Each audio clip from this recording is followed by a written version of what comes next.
For the listener's discretion, this podcast contains strong language and adult themes that may not be suitable for children.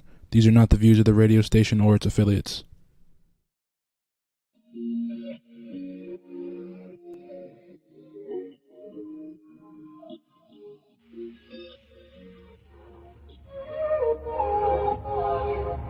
Can we stop the arguing? Can we take a moment where we can calm down? It's just so exhausting. Swinging in the wind, going round and round. I know that we won't say sorry. You beg and I plead, but my heart can't beat until I feel the vibrations. I wanna give you vibrations. I know that we won't say sorry until I feel the vibrations. I wanna give you vibrations, baby. I see me addressing you. Let me put the smile right onto your face, tracing every inch of you. Using my tongue to find your happy place. I know that we can't play naughty. You beg and I plead, and you pull my heartstrings until I feel the vibrations. I wanna give you vibrations.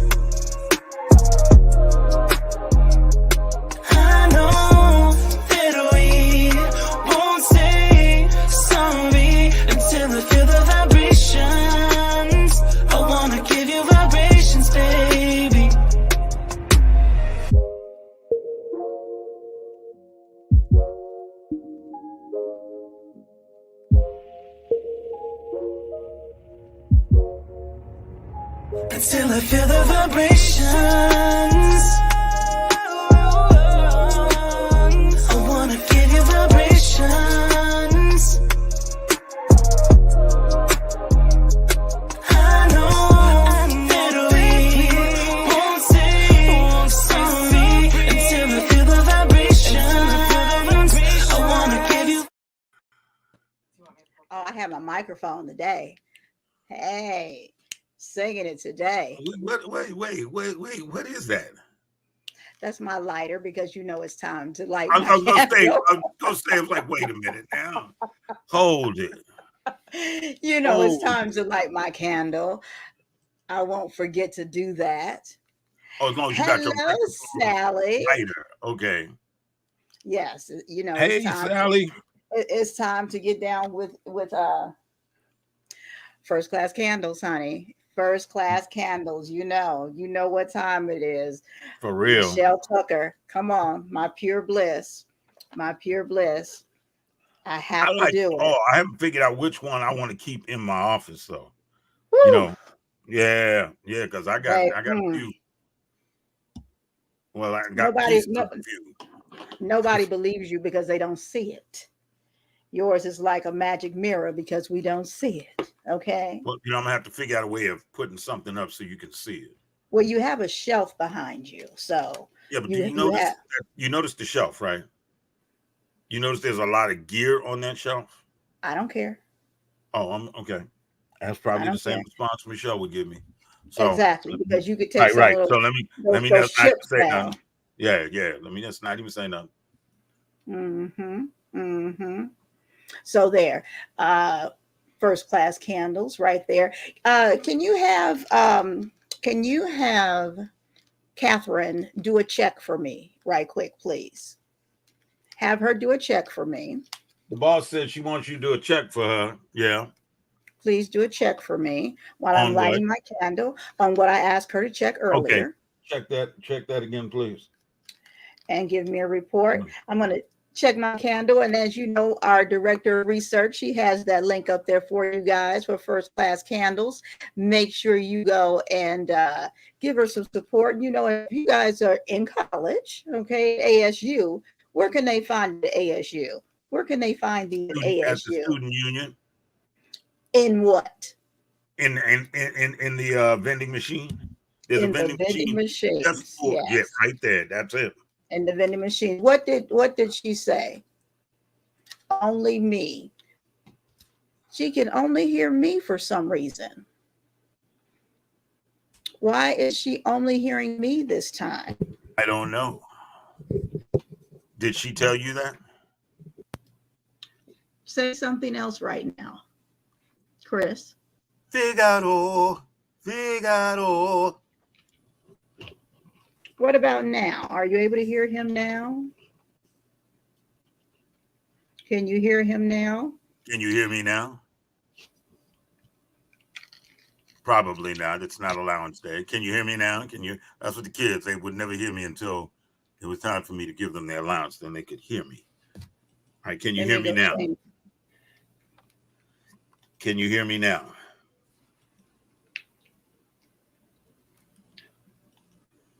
Can you hear me now? Houston, can you hear me? Yes, let's see if you're able to pick up on him a little bit over there now. Can you hear me now? Can you hear me now? Let's give an answer quickly. Only me. All right, then. We'll take care of that really quickly like this. Very simple. Very simple right there. We'll keep that going. But I'm going to get my candle lit so you guys can see that flame going in the background. And I'll have that ambiance. You know, she has a lot of great fragrances. However, I'm not brand. However, because there's a difference between but and however. Okay. And it is however for me. I am not brand loyal on too many things. Pure Bliss is the scent, the fragrance that I like. You can see the roses in there, and I'll show you the one that I finished. Well, it's not really finished. Before and after. Yes. Right there. Right there. And this one will actually still burn. And when you go to her site, to her Instagram page, she actually teaches you how to maintain the candle. What? I am 51 years old, honey, and I have never in life, ever been told how to maintain a candle. Okay? And didn't know anything about it. Knew nothing about maintaining a candle. Nothing about it. Today's class will be on how to maintain your candles. So you go and you spend the money, right? You spend money for these very expensive, nice luxury candles, and then you have what's called waste. Not with first class candles, honey. That's why they had the first class in front of it, because she teaches you how to get every bit of it out of there.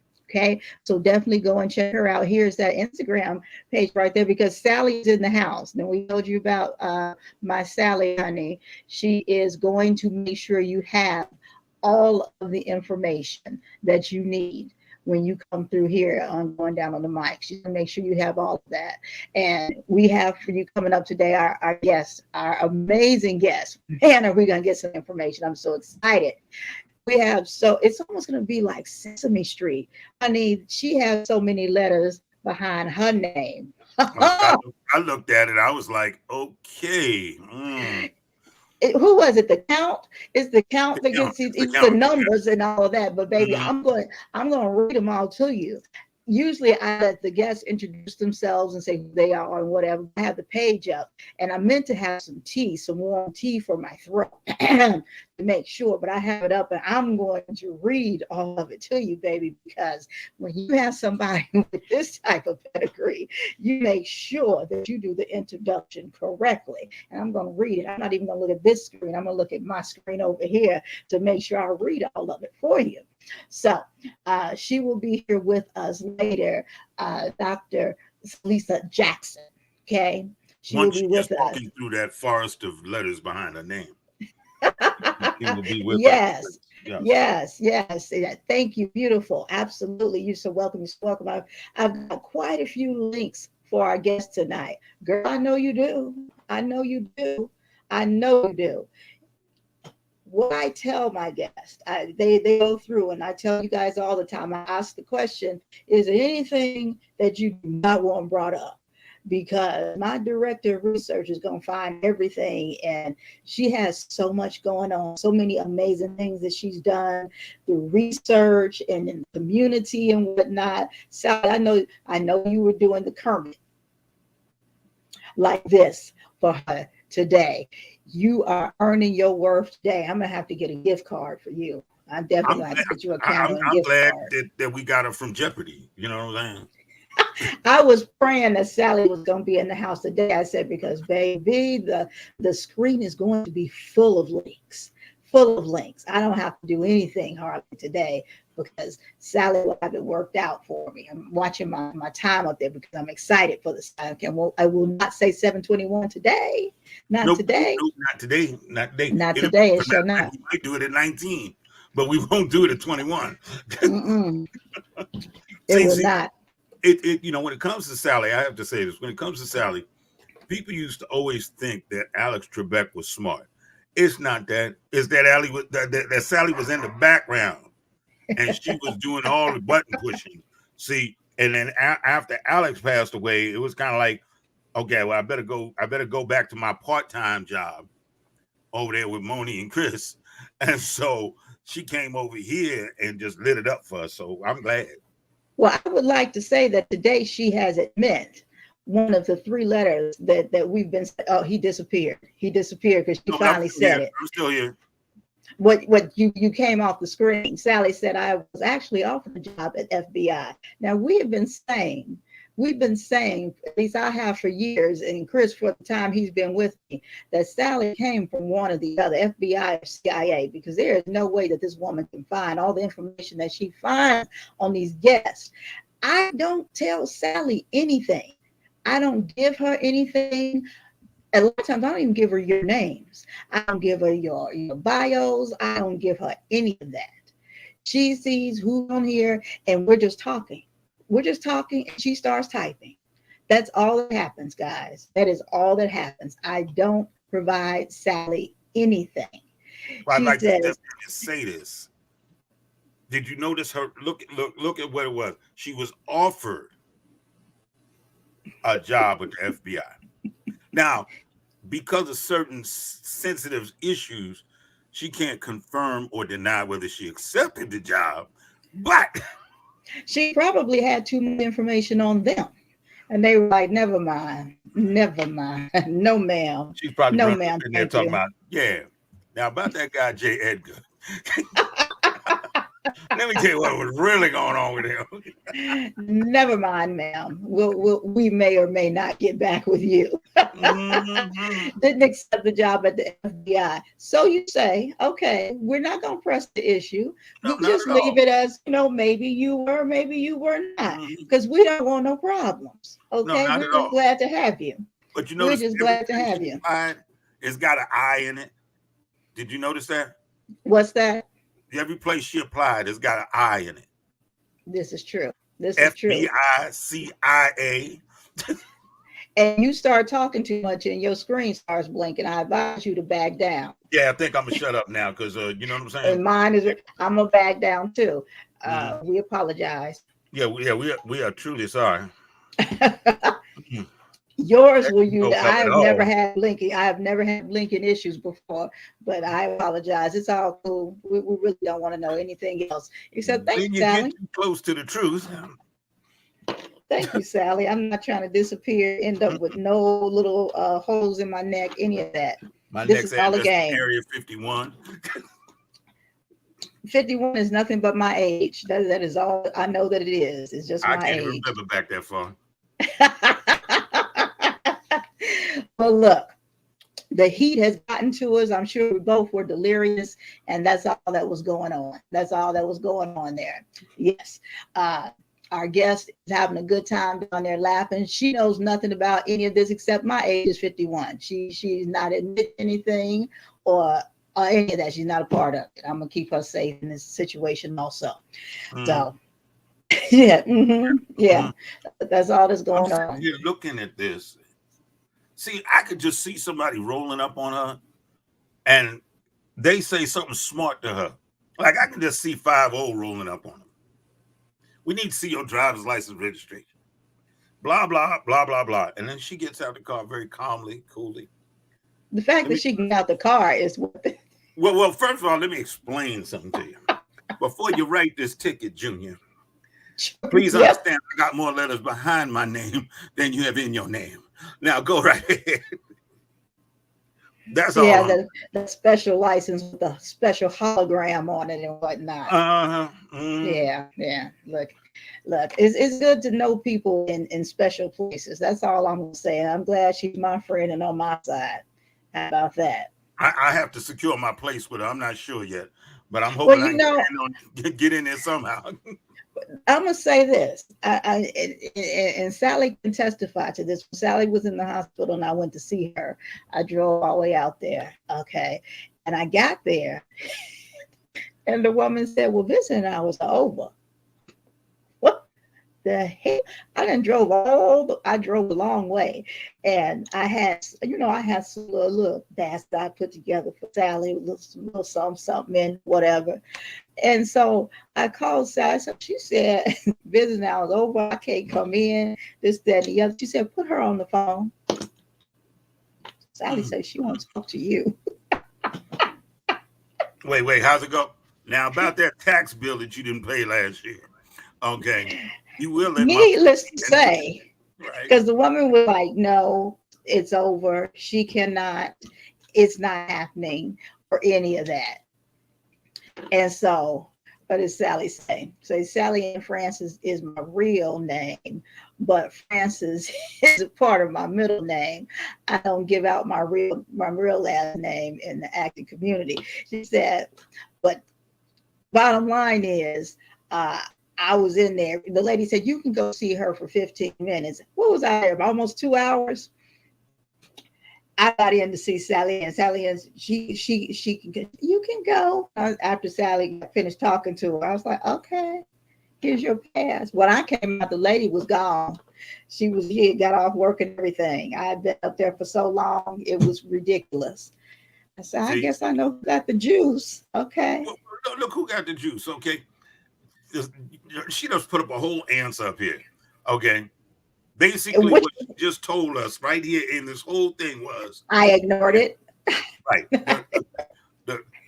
Should you or any of your IM force be caught or killed, the secretary would disavow all knowledge of your actions. Usually, I tried not to give it too much attention. Okay. I tried to. What's up, DJ Remix? So we have DJ Remix in the house. DJ Remix is one of the personalities of WUBI Ubiquity Radio. We want to make sure and give him what's up. Go ahead and put it, go ahead and put your information down there when they can catch you on the radio. One of the best radio stations out there, WUBI Ubiquity Radio. We want to thank all of the WUBI Ubiquity Radio listeners and viewers, because please believe you can watch us on WUBI Ubiquity Radio also. It is also TV. So go ahead and put your information down there when they can catch you in the mix, sir, in the mix. So put that on in there, and I appreciate you showing your love and support for coming and watching us. Yes, hello, DJ Remix. I am watching that clock. It is 7:19. Yes, our guest is getting ready to come on up with us in a moment here. I was going to call up to Kansas City. To my godparents, they own Gates Barbecue. I was gonna call up there and get some barbecue, but it won't get here in time for the show. What are you talking about? What was we gonna get some barbecue because for? I figured since we have all these people on online, we might want to get them some food. I was just to see what we could do here. Sally and the FBI, CIA, whatever group she with. Oh my gosh! And then DJ Remix. He got everybody following him on the air. So we want to we're getting ready to have our guest come on here. It is 7:20, and it's time for her to come on and grace us with her presence. Absolutely. Dr. Cherlisa, are you ready to come on in with us right now?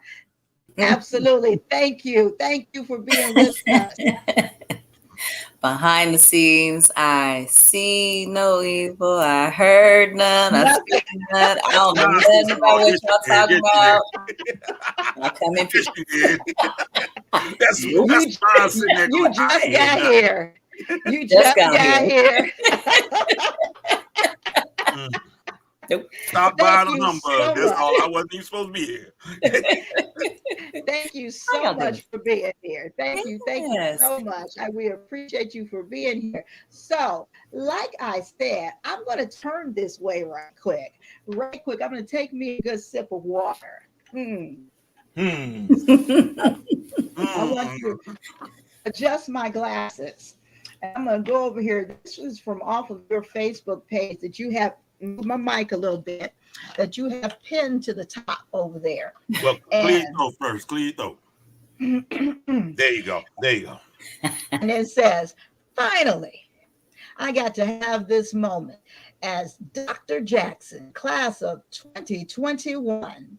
Many might recall my receiving my degree in May of 2021. Yet, due to pandemic restrictions, walking the stage for graduation was postponed. It was such a challenging thing to accept after spending nearly 5 years working on this degree. I've been grateful for the credentials in the meantime and having been patiently awaiting the moment for everything to feel official with a proper hooding ceremony. This moment has now arrived and it's happening in June. Earning a doctoral education happens to about 1% of the population. And this is an even smaller number for Black people and an even smaller number for Black women. You can imagine how pivotal this moment is for me, my parents, my family, my future children, my sorority, my tribe, and my community. I appreciate everyone who has supported me in this doctoral journey and all of my published doctoral research.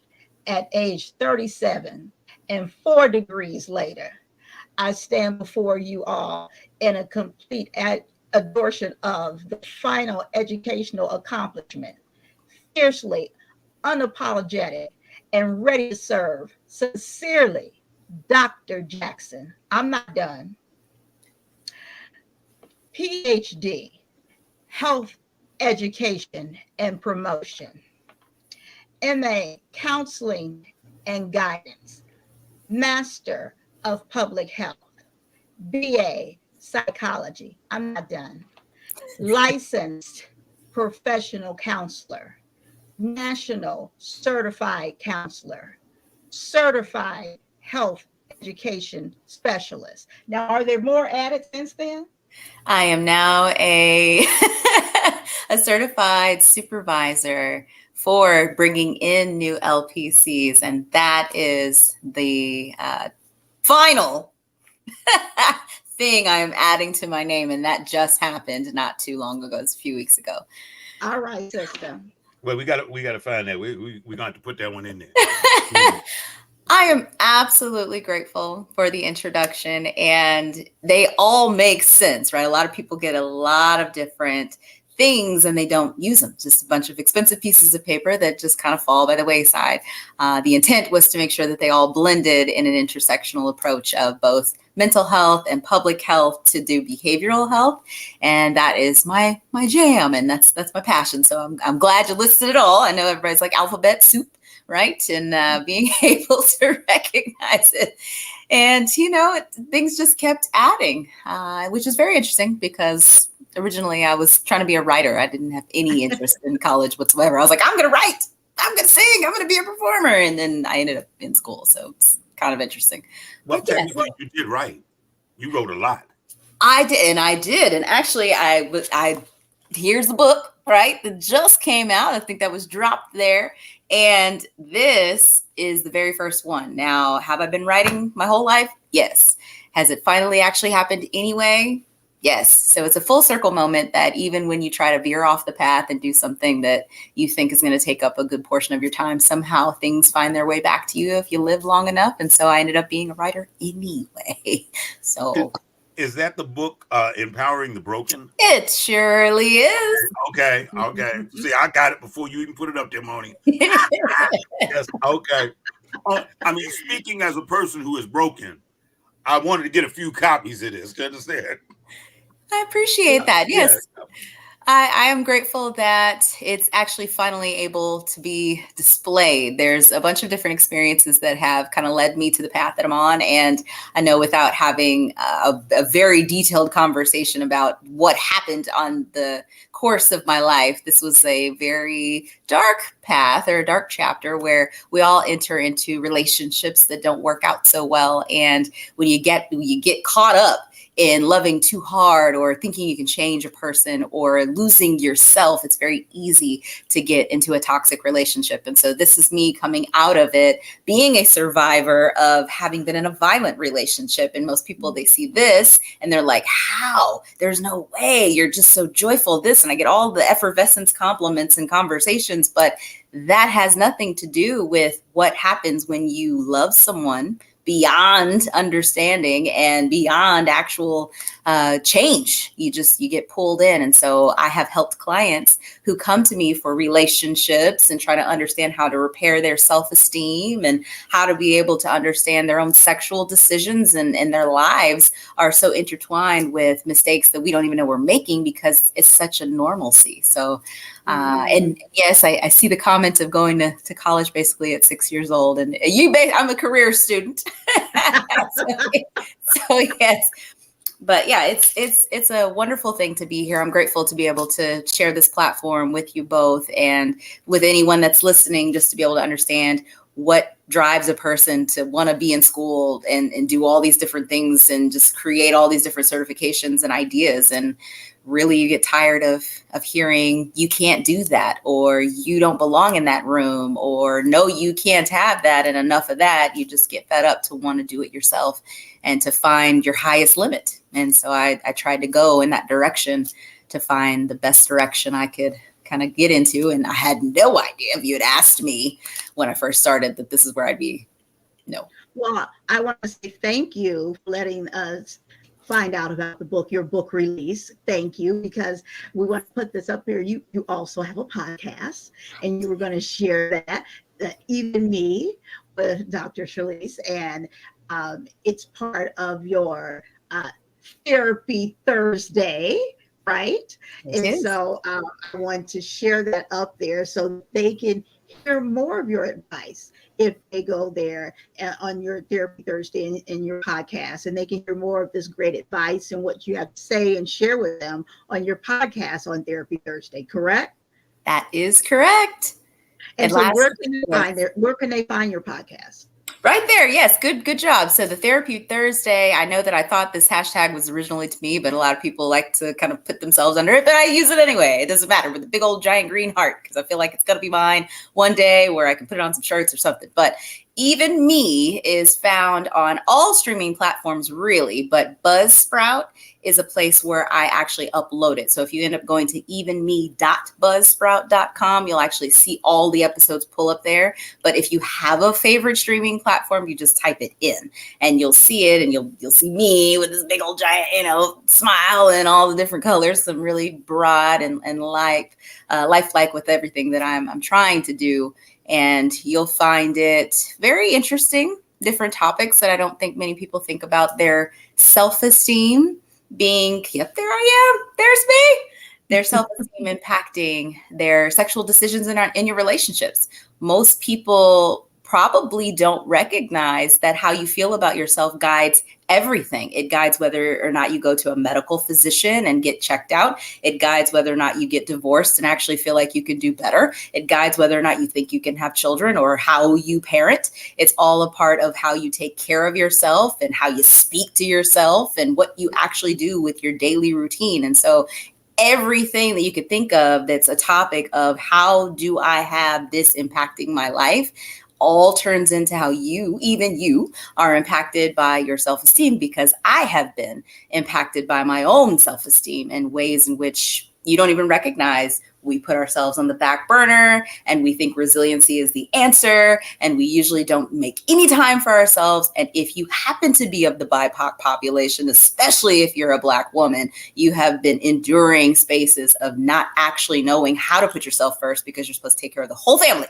And everything in a completely different way as a nurturer and a caregiver. And when somebody says, take a break, you're like, I can't do that. And so you live years, decades even. So you don't know self-care until you're probably in your 30s or your 40s. It's this new phenomenon of what put me first.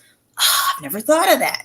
And so I'm trying to change the narrative of helping us unlearn that we should not be first. Wow. I say, wow, that is, what are you talking I'm about? just going, wow, okay. Yeah. That is, and it's not like I'm 51. I've heard it before. However, it is still a phenomenon, and I've heard it.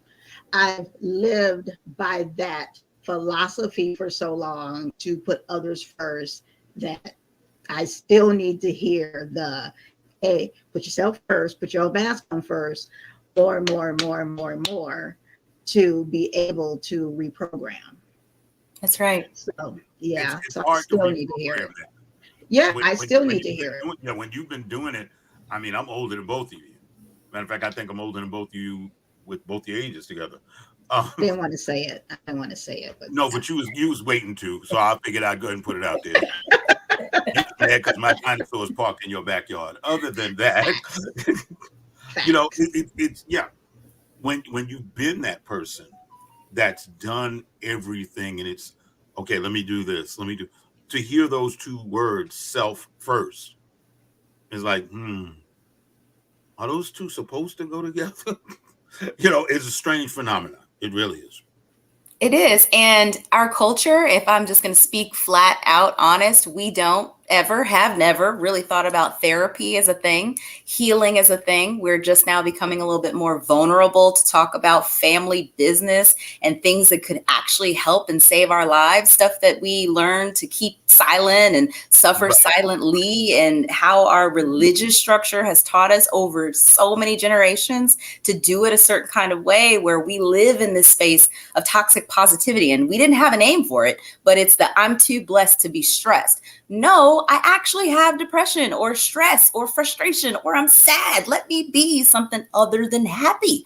I'm not always going to be happy. And we keep pushing this narrative that the only emotion you're supposed to feel is joy, when some days you just don't have it. And it's actually understanding your capacity. And I'm not going to leave the men out, right? Because we're continuing, even though, emotionally we're connected. We just don't give y'all enough credit either for having a later start than most women, because you don't get a chance to understand your emotions until after you have someone who's telling you you don't understand your emotions. Now it's on your radar that you don't. And so there's so many things that we have to fix when we talk about healing ourselves, and it hasn't happened. So self-care, this is not a new phenomenon, but constantly living in a state of, I can keep going. I can put more on my plate. Oh no, it's all right. We live in the normalcy of survival mode. So it's a problem because of that. But I think it starts when we're kids, and you hear that first thing of what goes on in this house stays in this house. Right. Family business. Right. So it's like, okay, so whatever it is, we need to keep compressing it. We need to be the human trash compactor and just keep pressing it down, putting more on it. And then when we finally blow, it's usually in a relationship that's beneficial to us, but we have blown at the wrong person at the wrong time. The person is trying to reach in. We feel threatened that they're trying to reach in, and we go sideways. Yeah, and that's so true. And I think it's especially worse for men, I'm speaking from experience. I'm telling you, from me, it's like, okay, I've got 9 sisters. Okay, so I went to college, so I can go to the bathroom by myself. It was basically a situation where they didn't see me the whole first semester. Okay, when I did show up, I looked like a California raisin. All right, what it came down to is, you have to do this, you have to do that, you and your brothers have to do this. So for us, it was constantly push. Matter of fact, on one of our shows, it came out. You remember that, Moni? Yeah. One of our shows, it was like just for no reason, but it was a reason, but I didn't understand it at the time. Yeah. And that's where we have to have this one face as and speaking, because that's all I am as a black man. We have to have one face in the street. Yeah, I wish you would. See, and then then we don't know how to turn that off before we put the key in the door. So when we come in, we're still in that mode. Yeah, I wish you would. But Daddy, I just asked for lunch money. Go get a job. It's like, Yeah, but very true though. right. Very true. You're just there. And by the time you turn it off, the kids are in school, they don't get to see that side of you because you finally calm down. But then the day starts again. You come home 4 o'clock, 5 o'clock in the afternoon, and it starts all over again. So yeah, I've learned how to see it and just isolate myself when it happens. And at $5.29 a gallon, I'm not isolating long. Yeah, but yeah, that's I do see it. I do. So now, when you do your show, is your show live? Are people calling in? Or are they typing a message? Or is it pre-recorded? Or how do you do your podcast? Pre-recorded. So that's a really awesome thing. I would love to get to a place of being like Frasier and having some sort of call-in show. That'd be amazing. I'm listening, right? I'm listening. But for the most part, it's pre-recorded. Just being able to kind of have a script. There's some sort of a feature that comes in. I am trying to pivot where this is visual. So I like this format. Originally, I wasn't so sure when I first started that I wanted to be able to do that. But I know now that because people are asking for partnerships and they want to come on the show, and I'm trying to structure that before I just keep sprinkling things in. I want something that's a little more solid and being able to do it every single episode. And so right now it's pre-recorded.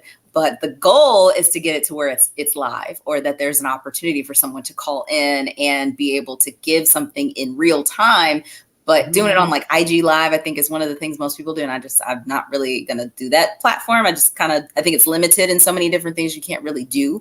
And the same thing when it comes to Facebook Live and things like that. But StreamYard is awesome. I think this is something I would love to kind of do. We'll talk later. Talk later. This actually gives it credibility. Yeah. When you have something like this, a platform like this, I mean, let's keep it real. Facebook is about everybody's drama.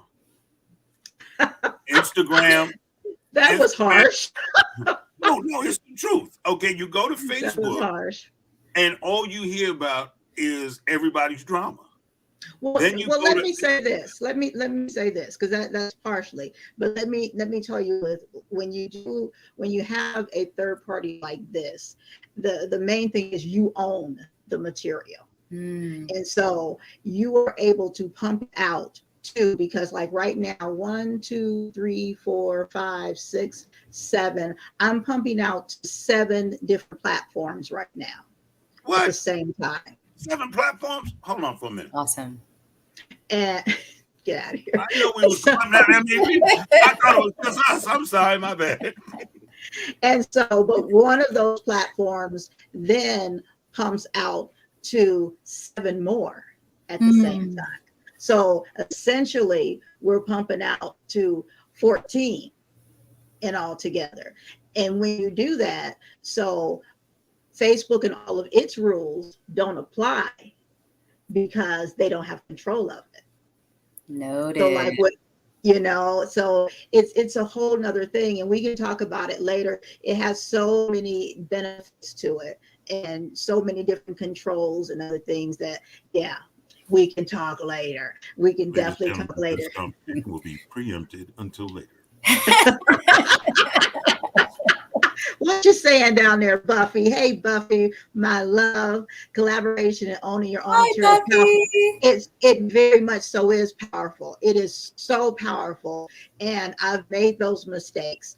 I haven't been doing this show since 2019. I made a lot of mistakes. We graduated cups and strings. And I don't mind telling other people. Like I will tell you, honey. I will tell you and not have a problem. Hey, Latoya. Hey, Latoya. Hey, Buffy.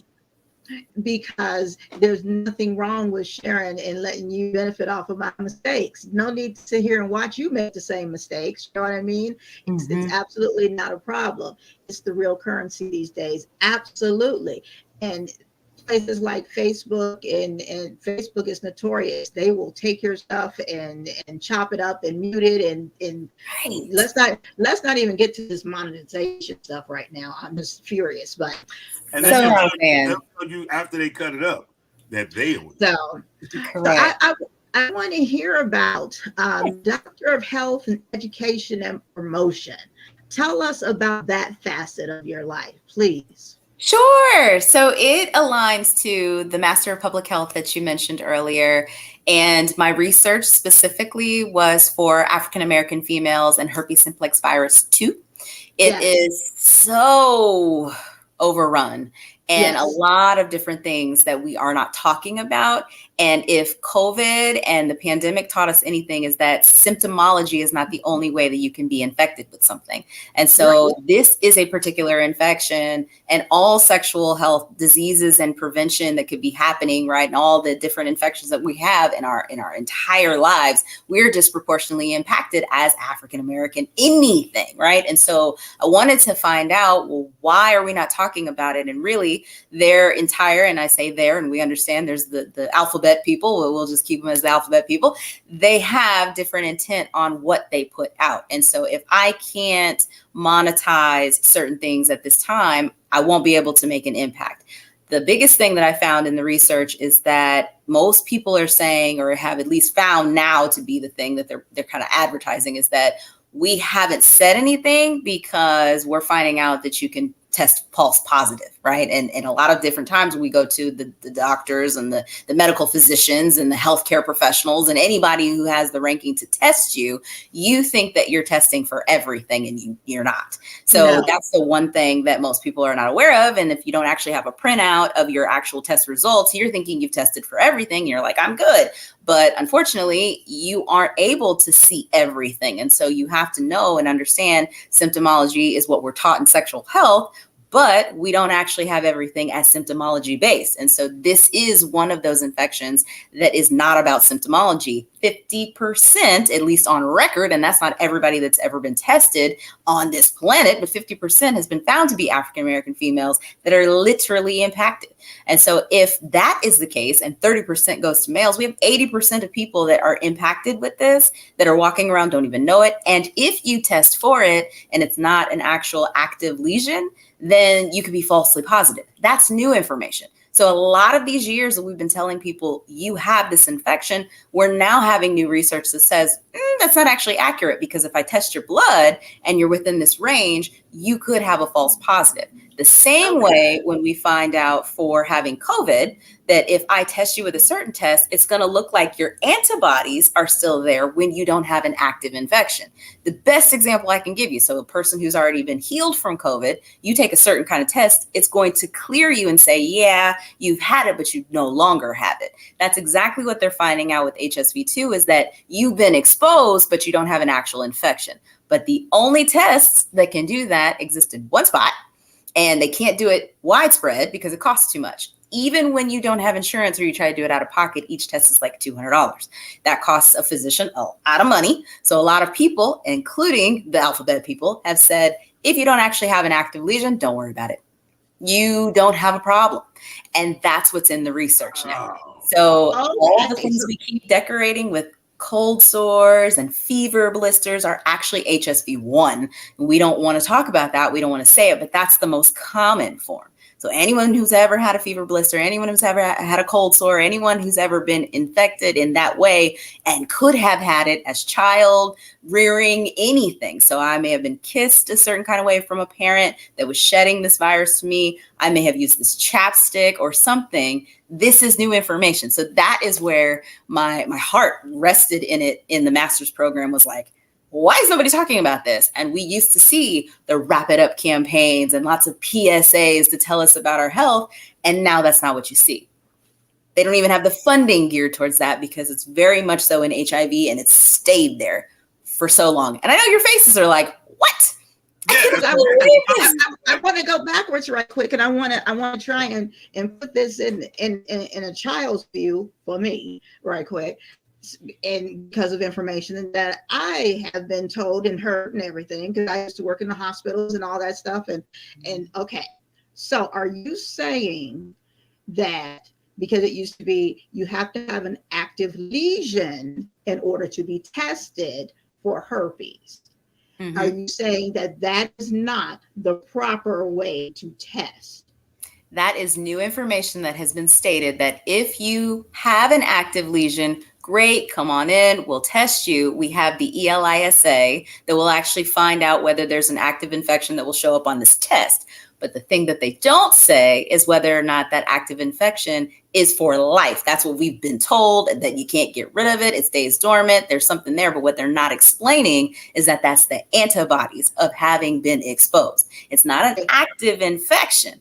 And so when you test the blood, they're saying now, well, you test the blood, we can't confirm that doing that is going to actually give you saying that you have this diagnosis, because in the event that it's within this range of like 0 to 3.5, I think is the number, it's showing as kind of like how you're undetectable. When we think about undetectable in HIV, and you have this rarity of actually passing it if it has a low viral count, that's the exact same information that's being advertised now. Is we probably should have told you that you don't actually have an active infection. It's the antibody exposure and the test we're giving you. And I give you a perfect example of that. A person who came into me, I used to do testing for the community and the county for Fulton County. And I used to be the person who drew the blood and do all the little rapid tests and things like that, right? And so when a person came in who had an active HIV infection, but had a low viral count, on a rapid test, regularly pricking the finger, it came up negative. Because those tests are only for when I count your viral count, your viral load, whether or not it looks like it's an active infection. And to that test, it looks like you've been exposed. If I take a NAT test, which actually looks for the Western blot and all the stuff that you can't find that's been there, but it's not there anymore, that's the test that's going to show up positive. So the same thing that's happening with HSV2, they have the cheaper version of the test that just tests for antibodies, but they've been telling people that this is the test that tells you have it forever, because it's always going to test for antibodies if you've ever been exposed. They're not telling you there's a Western blot we're not taking that exists at the University of Washington. It's the only place that's actually been advertised to have it. That's the problem. So I saw that and I was like, I'm dedicating the research to this. Everybody must know this. But you have to tread lightly with exposing different entities, because things do happen when you move faster than what has been advertised willingly. So you have to actually partner with individuals to say it gently, because you can't just run a truth campaign, right? Same way that they used to do. You're not going to be able to do that, because you're going to turn this whole country into a frenzy of why have we been lied to? And so you have to look at the research, like this thing that's scrolling at the bottom, find it, read it, look at it, because I actually have my whole 200-page dissertation I can give to you if you want to read it. Has all the interviews I did with people, all of the CDC information, the World Health Organization information, all of the task force people, anybody who's had input at all, period, point blank, in sexual health is included inside of this information. And it's just stuff that is not widespread. So yeah, I know. We don't have time to cover the whole thing. I know, right? Like, this is my jam right here, honey. I could stay here all day. Look, I'm sitting here saying to myself, okay, because you mentioned somebody who presents with the lesions. So now if the person presents with the lesions and the test comes back that they don't have the antibodies, you've done all the proper testing, then my question is, where did the lesions come from?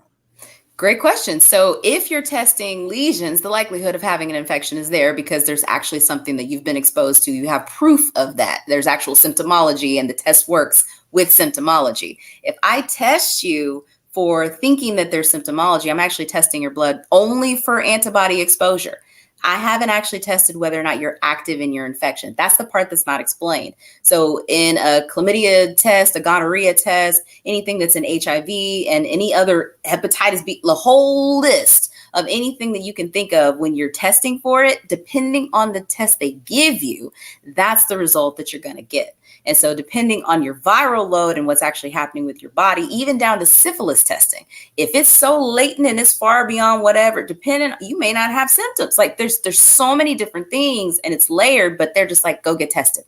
Then you get this printout without an explanation, and there isn't a whole lot of health literacy to even know what to ask. So you're looking at something that just says, I have it, and they're telling you, yep, you got it. And then you just take that information, and for years, you assume. So all the individuals that I interviewed, anybody that you talk to who's ever had to have this in as information for them, that's the number one thing that they go to, and realizing I was told it's forever. And then you go down to google.com search of stuff and you're going to find it's forever. You can't get rid of it, but they're not explaining it's the antibodies you can't get rid. Absolutely not. If you ever had a hepatitis, the little vaccine, the titer series, then yes, if you're it leaves a little circle on your arm. Well, if you ever work with blood, if you ever draw blood, they make you have that hepatitis B insert, like you're going to have that to protect you. And if you take that test later, it's going to show that you've had a series done, but you don't have hepatitis B. It's just an inactive vaccination inside your body. And a lot of things that are run that way, that's what pulls up in your system. So the same thing with COVID, the same thing with if you've ever had syphilis, the same thing with HIV, the same thing with any infection that has ever been antibodies in your system. That's what you find. But that's jargon to the public. So it's just easier to say, you got it. You got it for life. That's the thing. You're sitting here with this printout of 925 things that they found, that they said they give you this paper. And you're sitting there going, okay, I might as well just call it quits because I got everything on this paper. And I might as well never wrap up again. Wrap up. Look, I'm not even going to let it come out. Okay. It's like, you know what I'm saying? No, stay. Yeah, but no, seriously, some people take that perspective of, I might as well not wrap up nothing. No, because I already got it. And what am I? I'm not protecting me. That's the thing. For me, that's the beauty of having especially with herpes. And especially with herpes, because you're told you got it for life. It's nothing else you can do. Blase skippy bobo. Exactly.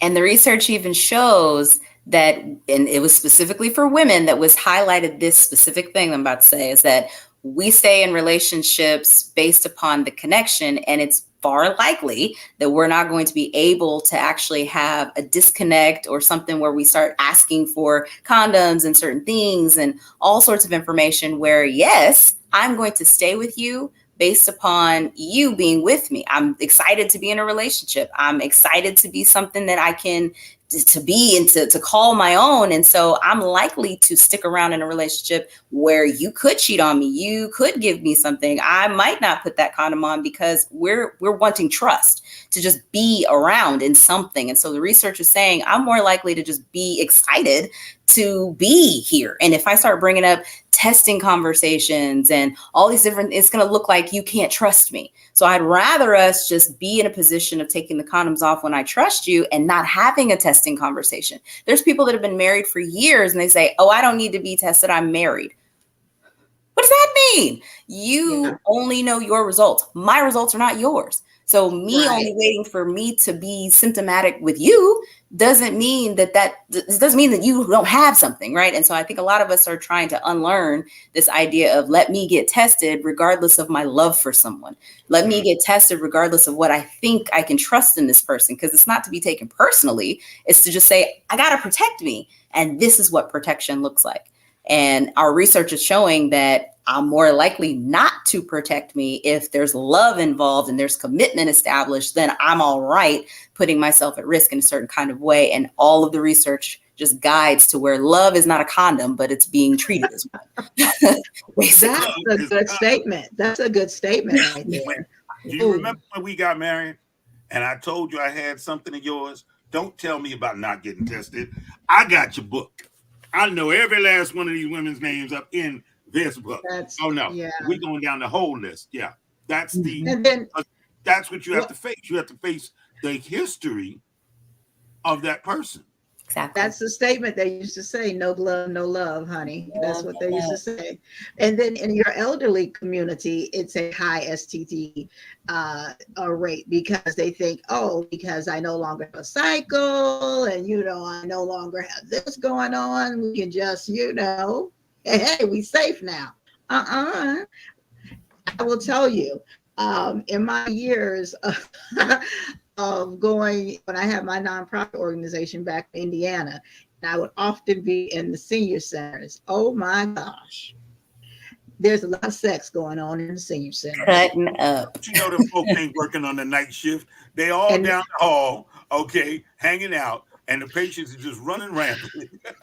Mm-hmm. I mean, seriously, there's a lot of it going on, and I mean, as you should be, live your life, have your time, but please close your doors. Can I just ask y'all to do that one thing for me? Close your doors. It's a lot of it going on, and I want to be walking down the hall and seeing nothing, right?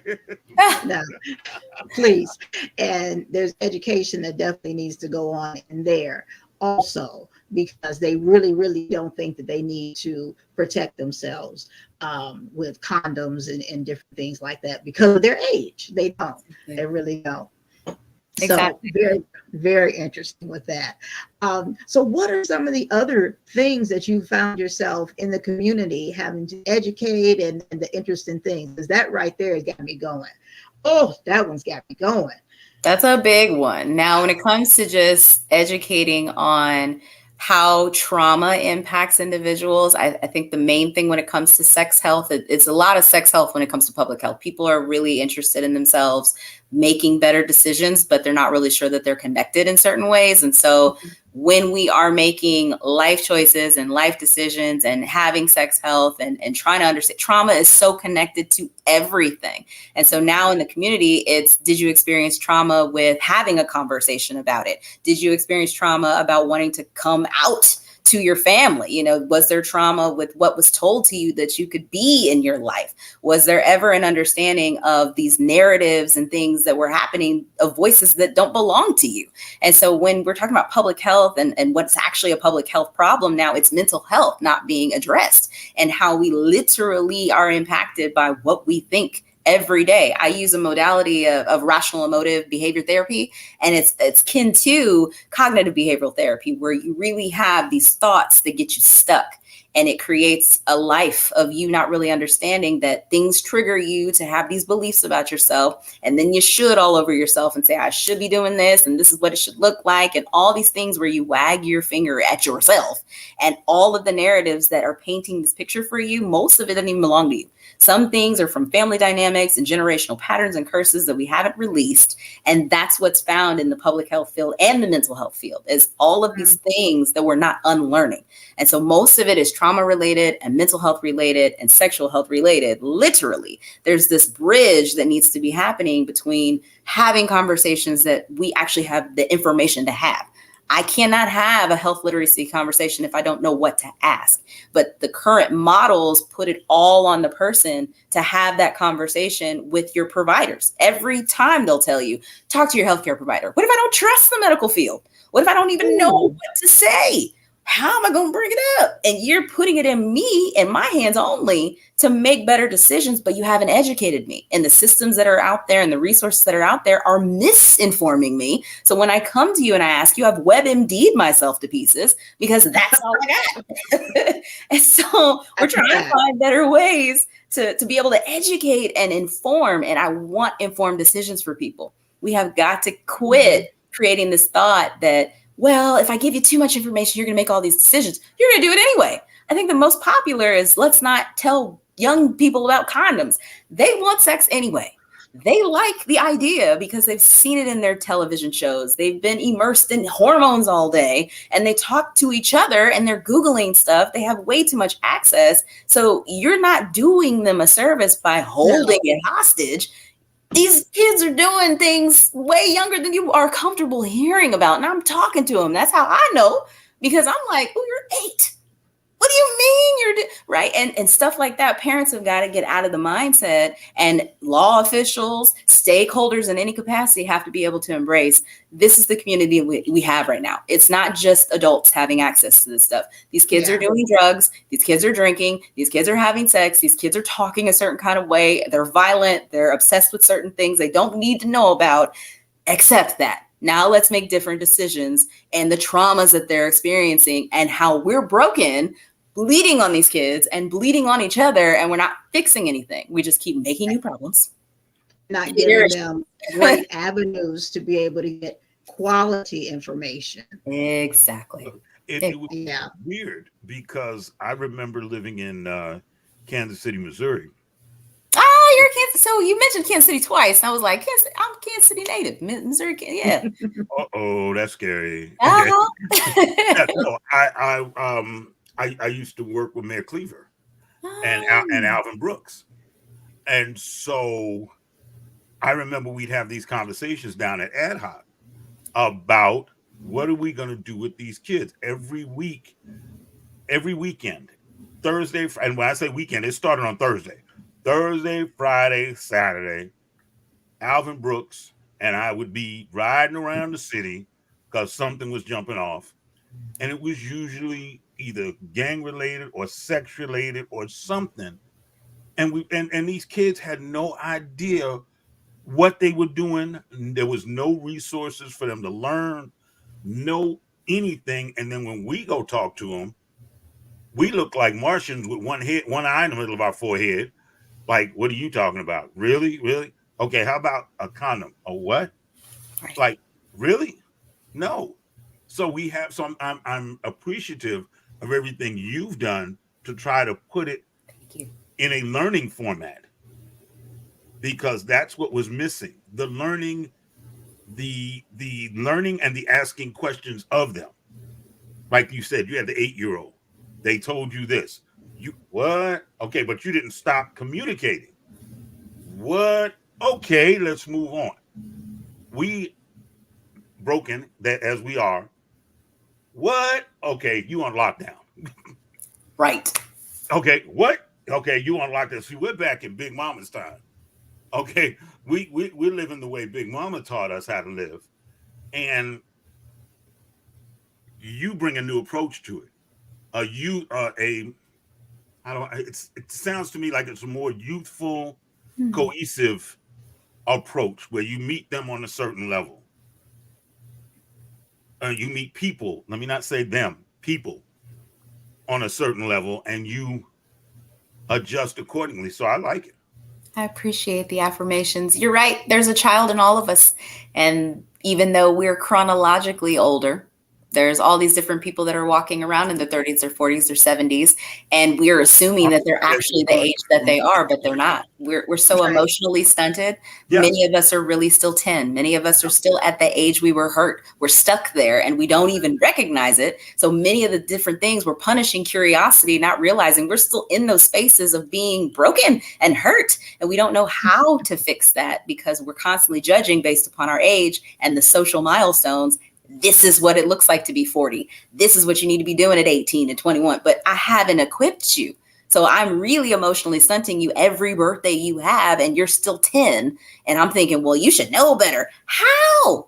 You haven't healed or gone back and grabbed that younger version of you. So you're right. You got to speak to the youth. You've got to speak to the version of everybody's youth inside them, regardless of their age. And that's the part that's missing is shaming individuals for being curious or not knowing or misguided. Like there isn't anything that you can just automatically assume to be correct. And until we fix that, our programs don't even honor that, then we're going to have continued individuals who grow up and then they birth individuals that they continue to misinform. And then every generational curse that keeps getting passed down, we're just undoing stuff where you have generations trying to heal, but they keep encountering individuals who don't want to.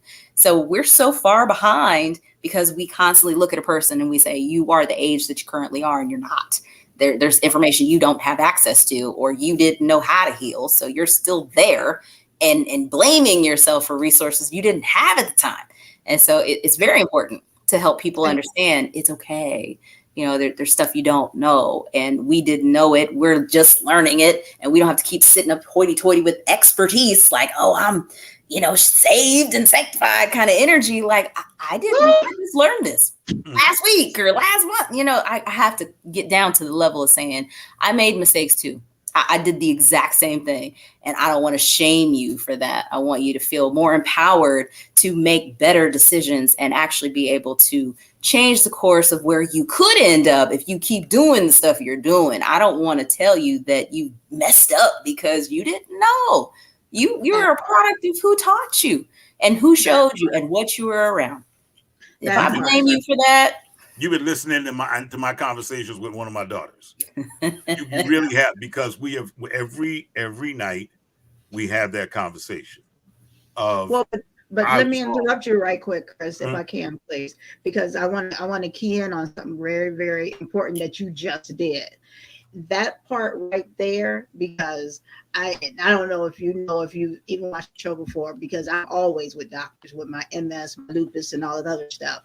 And the frustration when you just said, you know, I want to say, I'm sorry, or, you know, I apologize, and I ain't always right, and all that frees us on the other side as the patient, as the client, to be like, oh, thank you, you know, or not sit there as hoity-toity and look at you and say you're wrong. It's like, thank you for being human, you know, because we sit over here and all these mistakes keep getting made that affect our lives, and we trust the clinician, and it's like we don't trust anymore because all these mistakes keep getting made, and we're trying and we keep coming through the door, and it's like you keep effing up and not acting like it's affecting my life. Exactly. And so what am I going to keep coming in here for? Mm-hmm. Then you just keep going next. Right. You know, and like you didn't just cause a whole nother problem for me and wonder why I'm angry and I got a whole attitude now.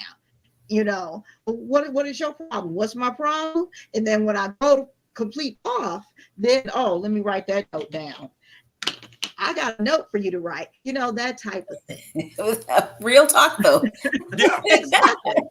Exactly. And, you know, those are the things that cut it off. And like you said, now it's a whole nother generation, because now I'm saying, or I may say, well, F a doctor, you know what I'm saying? You want to if you want to, or I may build that next generation that don't want to go, or they saw their mother go through the struggle. And you're like, I ain't getting ready to deal with that mess. I saw my mama go through it. She tried, and look what happened to her. You know, that type of thing. But then to see someone or clinicians say, you know what? Let me try and get this right. Yes, this system was jacked up. Oh, I'm sorry, or yeah, I messed up.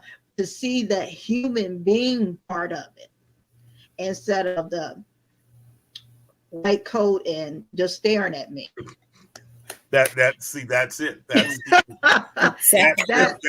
I messed up. You know, like, okay, it's my bad. Let me correct it as a parent. That I'm doing now. It's like, whoa, wait a minute. Right. Yeah, I gave you wrong info, and that was based on the deal. And you know what? My bad. And we're revisiting that, and that's helping. Right. But you want to try and teach me to do that with your plan that you give me, but I don't see you doing that as you know, a clinician to me. So how is that working? Right. I want to bring your website up here for the people to see, and maybe you tell me a few things that you like to show the people in here. We're on the same page. I've been looking at this all night. I get down to the bottom for them to maybe look at through here, because I could go through every single thing for your services. Let me bring that on up. Come on through services, because it's a beautiful website now. Thank you. I love it. Absolutely. Yes. With your counseling, website, training. Mm-hmm. Click here for more information. Go all the way over to the book. See, that's what got me. Click all the way over to where it says Author's Corner. Well, I'm gonna click each one because we have you can get to your podcast right here too. Okay. Mhm. And Look at here. I used to have it streaming on the page and where you could actually just go through it. And then I ended up just having it linked to like send you directly to Even Me website. And the same thing with the book. It used to be before there were pre-orders where I would sign them. And now being able to, I can still probably add that back because people are like, I want a signed copy. I'm like, oh, well, I can add that back. I just sent you to Amazon, maybe people. But yeah, what you're looking at, I mean, there's been just different panels, different discussions. Sex in the Dark is a big one for Emory. They have it every year. We usually just come in and educate the students. I'm super excited that they do that because they come in with so many different questions and individuals aren't talking to parents. I know parents are like, you could tell me anything. I don't want to talk to you. I want to talk to somebody else. The first time I tried to talk to you, you jumped down my throat. Correct. That whole relationship. Exactly. Right. And that's what people assume that that's where you would want to get information. The only thing that you're really doing is trying to make people understand that they can be trustworthy with you and they can actually talk to you and that they can have reliability in what they say to you and that they're not going to be judged for sharing life experiences. And the minute that you give somebody the idea to close that up, then they don't really want to come back to you to both of your points that you already made. And so these different conversations that I've had, there was an NPR opportunity there too, where we talked about hookup culture and differences between people that really are looking for love and romance, but they're in a dating culture that is really fast with microwave results and constantly pushing out moments where we don't have patience. I had to sit by a phone, like many of us on these, in the chat and right here. You had to sit by the phone and wait for somebody to call you. You had to wait for somebody to ask you for the number. You didn't just get to scroll through a social media page and find all these endless resources. Like dating is different now. Resources are different now. Relationships look different now. And people are finding out that they're picking too quickly and our divorce rates are really high because we don't have the patience. But that's what all of these conversations have been that you're scrolling through. And his Facebook page looked good. You said what now? His Facebook page looked good. Oh, that's how they're judging now. They're judging by what his Facebook page. Correct. Right? They're judging by how many friends he got, all kinds of stuff instead of like putting that time in. Yeah. Yeah. We are a microwave society. I will consistently advise it because we don't know patience, even with ourselves. We're like, I want the fastest internet. I want the fastest weight loss. I need the fastest everything, even including down to my service on my phone and the way that I need these commercials are popping up on my TV. Like we have no choice but to listen and wait. I had the same experience y'all have listening for Quiet Storm and putting a tape in a little thing and wait for your favorite song to play all day because you just couldn't push forward something really, really fast. But now that's where our heads are. So I want to pay extras because I don't want to watch the commercials. Wow. That's where we are. That's $4 extra. I don't care. I don't want to watch the commercials. Okay? Yes, I don't want to wait 3 minutes. That's You can do something extra with that $4. That's not my $4. We not watching the commercials. So sad. But I'm admitting that is me. You have the link on here for your book also. Thank you. That is there. Yes. Go back here. And I'm so grateful. Yeah, that Amazon page got me. Now I got to figure out how I'm gonna get my autographed copy. I'm gonna add it back to the website because you're not the first person who's asked, like, could you please just sign this thing? And I was sending it to your house. So it's really just, there's a message for you. You can actually type in what you want me to write as if I were at an actual book signing. Wow. And I took it off because I was like, I don't know if anybody wants to still, but people are like, where did it go? I'm like, oh, okay. I'll add it back. That was a good way to get a feel on, see if they really were paying attention and if they want it also. That was a good way. And they're like, where is it? Yeah, right. I was like, oh, y'all are paying attention. Okay. They love me. They love me. Hey, I'm clicking on the one that says, where's the page at? That's what I'm looking for.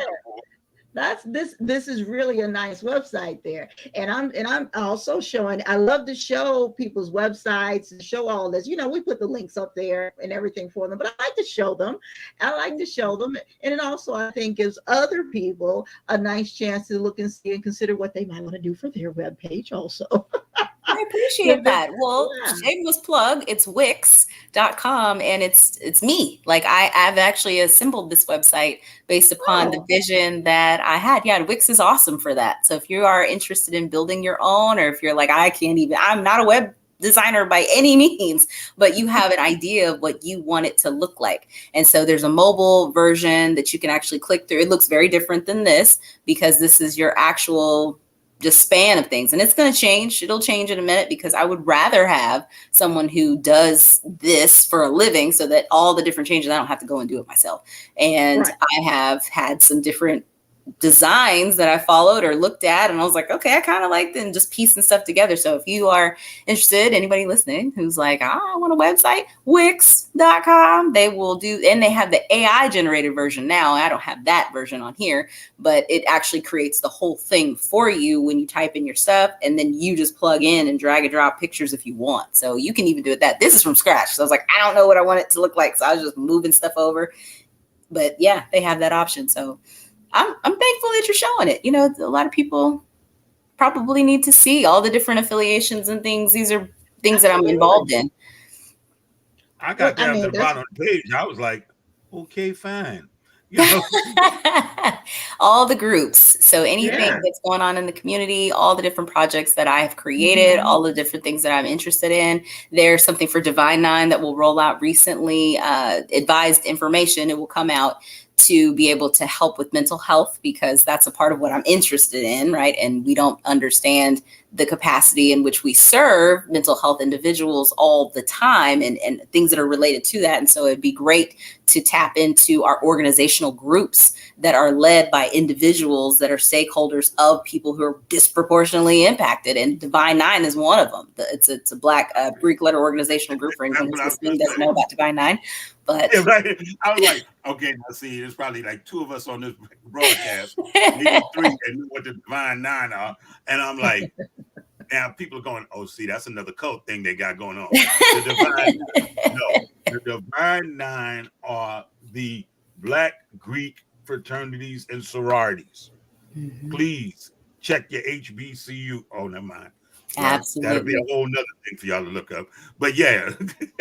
No, that's a good thing with the Divine Nine. Yeah. Thank you.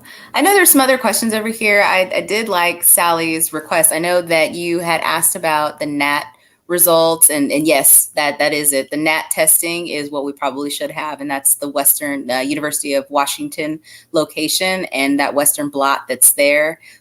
We need to probably have a conversation with the individuals who control that decision, and we don't have that. And so, yes, you're accurate right here. This information is what will lead you to that conversation. And then you also mentioned different things about before everything arrived, back when we weren't even talking about things that existed, and things popped up around the 70s and the 80s and the 90s, and we weren't having different conversations at that time, but we should have been, just in preparation. But we didn't know. Another kind of example of not having the resources back then to know what to do that we know now. And then everything else that you've mentioned about filters and too many things that just disrupt our authenticity. That's what a lot of people talk to me about with their self-esteem, is impacted by this fake version that you're comparing yourself to. You don't even recognize that the version of beauty that you're looking to be isn't even real. There was a whole conversation that this woman implemented, and I know we're running out of time here, but there's this conversation that this woman implemented, and she put it on her page. No, and I posted it. we're not. We're not. Oh, okay. Nobody watches over here, right? Oh, yeah. So So she posted something and I reposted it for her. And it wasn't, I don't even think that I thought about the impact, but she was saying that she had an idol. She asked this idol to speak and she spoke to her and she had followed all these different pictures on her page. And she was like, oh my gosh, she had red bottoms. She just looked so fabulous. I needed to have her as a person who would speak at my event. And so the same day of the event, she was contacted by this person to say that she was sleeping on a couch and she was about to get evicted.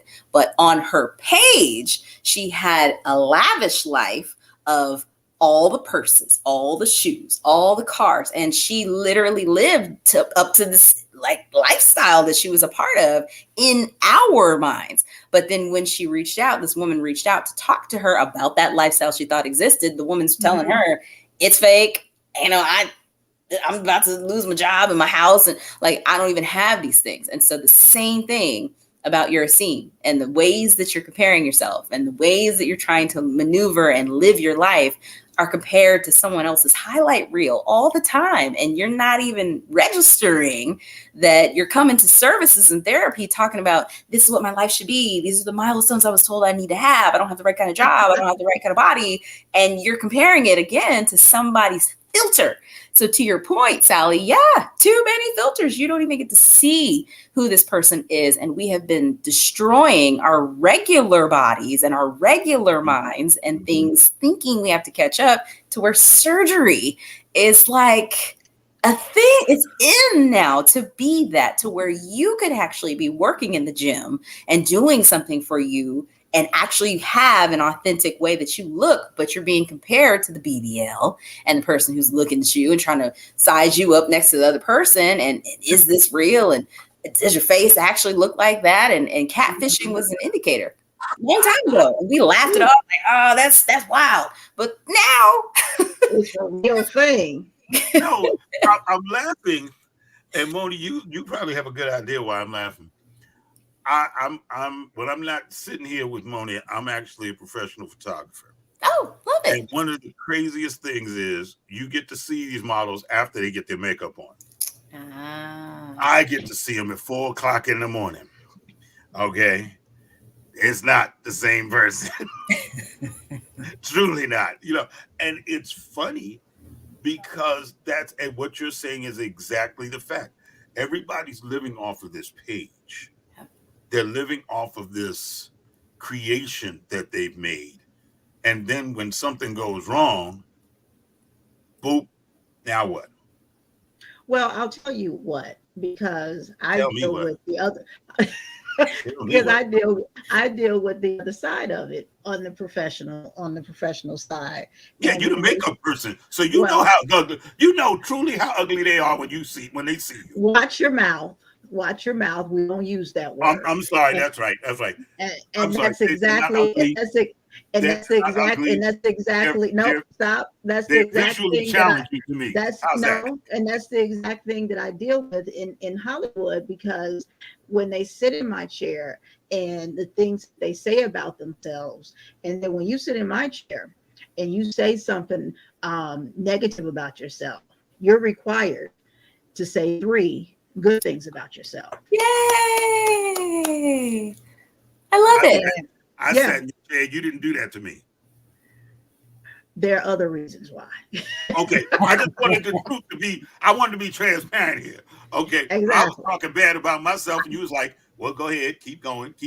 No, not at all. So not at all. That's not true. Teasing. That's not true. I'm on you all the time. However, yeah, you can't do that in my chair. Not at all. You're required immediately to say 3 good things about yourself. It doesn't have to be physical. You must say 3 good things about yourself. I don't go for that. I don't go for fishing for compliments, and I don't go for, I'm this or I'm not that, or no, 3 good things immediately. I love that. You have to do it, because I'm like, no, this is like the industry. This industry is hard and rough on these people, and it chews them up and spits them out. And we're not getting ready to sit in my chair and I'm getting ready to put all this stuff on you and make you look like snatched and look like this. And then you're going to think, oh, I look pretty. You look pretty before I do all of this. And that's what you're getting ready to figure out before I touch you. because ain't nothing getting ready to move until you tell me that. So yeah, I play 0 games, 0 games on that stuff. So now I want to bring something else up on the screen. There you go, right there. Ah. So for the people to see, so you all can talk about it a little bit more, so they can understand exactly what that is. I brought that up on the screen. Divine Nine. The Divine Nine. Yes, Yeah. I am a member of Zeta Phi Beta Sorority Incorporated. For anyone who is interested in what I'm representing, right? That's me. So brought that up, and then correct me if I am wrong, because I did have the site up before, and I don't know how I lost it. Headquarters is in Carmel, Indiana, I believe. Said what's in the headquarters is in Carmel, Indiana. For Zeta or for NKC? No. For NKC, the headquarters is in Carmel, Indiana, I believe. It depends. So there's MPHC National Panhellenic for all of us. And then right now, like say, for example, there's an MPHC of Atlanta, there's an MPHC of different cities and spaces. And so if you're interested in each one of them, they have their own location. And then you have the headquarters of MPHC. And you also have the headquarters of each organization that is also sharing certain areas of the headquarters of MPHC. Oh, you got deep on me. You got deep. You got too deep on me. The one I pulled up said, well, see, I'm originally from Gary, Indiana. Oh, yeah, I know some Gary folks. And I went to college in Indianapolis. And then once I got rid of my boys, we lived in Carmel. And I was like, Carmel? Okay. Okay. I looked down there and I was like, okay, I didn't have a clue that was in Carmel. Okay, so I felt a little connection there, but now it's gone. I thought that was the headquarters, but now the connection is totally gone. It's totally gone. Okay. There's many things that happened in Greek life that built themselves in Indiana, in Indianapolis, absolutely. So there's different areas that both sides got it, on top of different things that we've done everywhere. So I think probably some prominent places that you're interested in or have been to have also happened in your place of origin. So there's look at her trying to make me feel good. Mm-hmm. It's in Illinois where most of their stuff was created. So if you're part of the Midwestern region, this is where, Kansas City, so this is representing the Midwestern part of it. So what actually happened where you saw it, I'm not certain, but I know that at least on the Illinois side that we started there. So there you go. So I was going to show you sorority, but I was going to make sure I showed you blue and white there before I left. I had to do that. Yes, that's a Zeta Organizational Leadership Conference that I just attended to make sure that we're advancing ourselves in the highest form of our sorority. And so they created a space for us to be able to do that. And it wasn't always in existence, but they felt like if you need to be equipped to lead, you're going to need a program in order to do that. And so this is the 11th cohort that has come out. So they've had it happening for the last 11 years. And it's been amazing that I was able to be a part of this process, because what that means is now I get to continue to advance in my sorority in different positions. Right now, I am our Southeastern Regional Mental Health Coordinator. I was just recently appointed to that. And so thank you. Yes. That's for the Georgia area, Florida, South Carolina, the Bahamas, Trinidad and Tobago, and the Virgin Islands. And so all of those areas I'm responsible for their mental health. So I'm really excited because all of the mental health stuff that is happening for my life right now it's been about the last 18 months or so. So there's this big boom of stuff. And that's kind of the point that I'll leave us on, is really understanding that you have to plant these seeds with intent. Good intent, just knowing that you've spoken it. The law of attraction tells you that you just speaking it and saying it is a part of it already being done. Now you just have to see it through. Now you just got to walk the path. So it's almost like I'm on the path right now. I speak the thing I want, and then it's kind of just thrown into wherever you're going to end up. and you just have to walk in that direction to find it. So almost like somebody took your keys from your car and just threw them in the middle of the woods. Now you got to walk to find them, and you're going to find your keys again. You will. You're going to find it. And that's the exact same thing that happens with what you speak. And so I've been planting these seeds and doing these things and completely forgot, like, oh, these are things that I've planted, and with good intent, continue to follow that direction with what you're good at versus what you're called to do. And a lot of us have a resume of good ats. And when you ask, what are you and what do you do? We lean right into the role of who we are on a daily basis and what we do. But most of us are not in what we're called to do. And so you get lost in this purpose that you don't know and you're trying to find, and your happiness is in your kids and your happiness is in your career, and it's not in yourself because you're doing what you're good at. And so a lot of us probably could spend a lot more time trying to find out what we're called to do. Why are you here? Why have you been given life every day you keep waking up? And if you're not in that lane, then it's going to be a lot harder to get these seeds to reach harvest because you don't know what you're planting. You're just like, I want money. I want whatever. And you don't know, there's nothing targeting exactly what you feel like is going to come to you. So what I've been doing very intentionally is speaking what I want and what I like, and then asking if it's in the design of what I've been here to do. Because I can ask for a Maserati and I can ask for me to move to Spain or, all these different things. But if it's not in the design of where I'm supposed to go, then I'm kind of doing this in vain with all the wants, as if, the universe is some genie, or my prayers are supposed to fall in alignment with the 3 wishes, right? And it's really me saying, I want to make sure that what I'm here to do, I actually spend my time in that direction. So I don't have to keep doing these U-turns, and I don't have to keep getting to these brick walls and turn all the way around, because I decided to be hard-headed and take the wheel and go in the direction of what I'm good at, and just keep taking the job because I need the money, I was like, I want to be in my purpose. I want to wake up on a Monday and not recognize that it's Monday. I want to be excited to actually do what I'm supposed to be doing. Mm-hmm. And people would have a far less attitude every single day being upset about, I got to do these things, because you're not in what you are supposed to be here doing. That kind of cohesion in your life releases so much, and it creates a different level of peace that you won't feel until you're doing what you're supposed to be doing. And a lot of people are like, how do I get to that? I have no idea how to get to that. And literally, God will always pull us into our purpose. Exactly. That's exactly right. And you are thinking in your head, you can only see the vision that's ahead of you. There are things on mountains that are looking down saying, you don't even realize what's on the other side of that wall. You don't know because you can't see it. So you're only throwing out goals based upon how far you can see.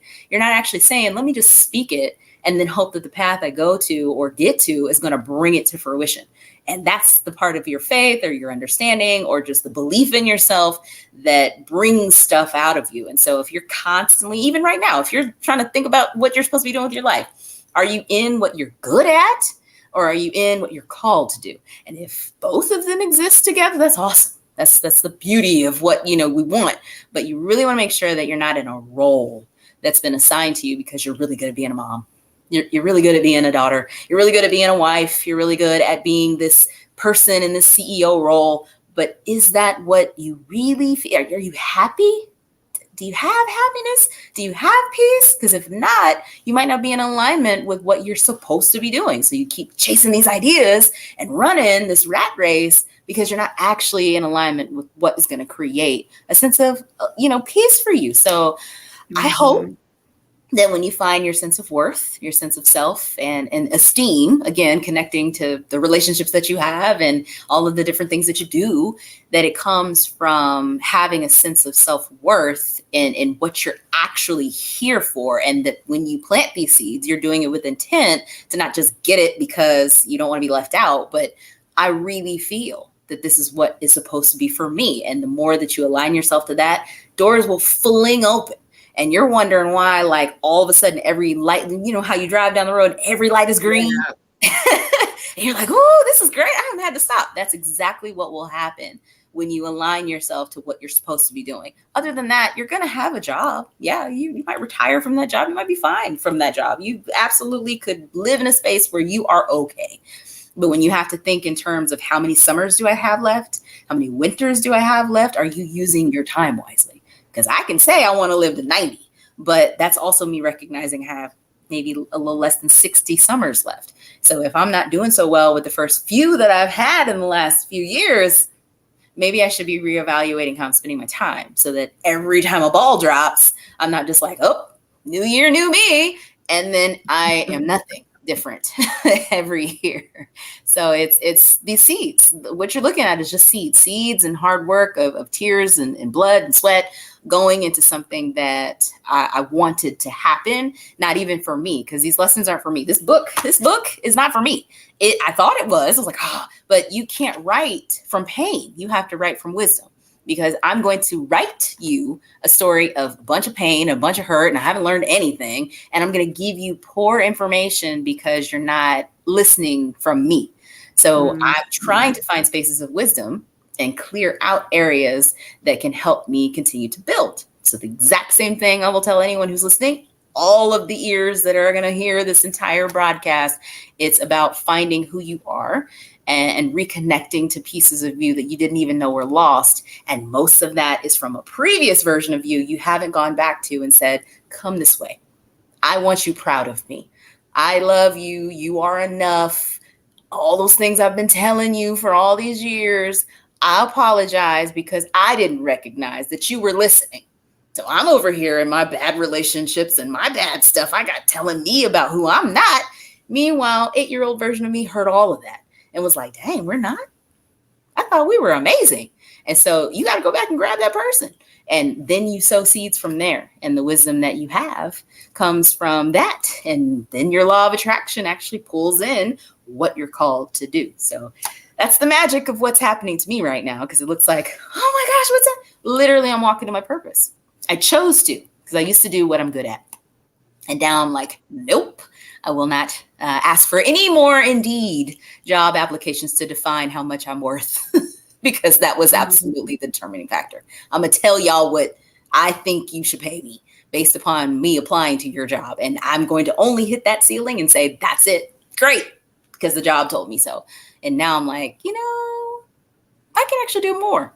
Let me try to do more. And when I found out I could do more, oh my goodness, floodgates, right? So that's what you're watching. You're watching the more. There you go. So y'all, look. Nuggets. Her cash app is. There you go. It says Therapy Thursday. It says Therapy Thursday, but it is Wednesday. Okay, for you that are watching this live. Wow, that was platinum on so many levels. Yeah, that was spiritual on so many levels. Thank you. That was real on so many levels. That was thank you on so many levels. On so many levels, yes. That was, I don't know how many levels and ways to say bless you, thank you, namaste. I don't know. I mean, seriously. I love it. Thank you. I keep it real on all the levels, and my God, just thank you. Thank you.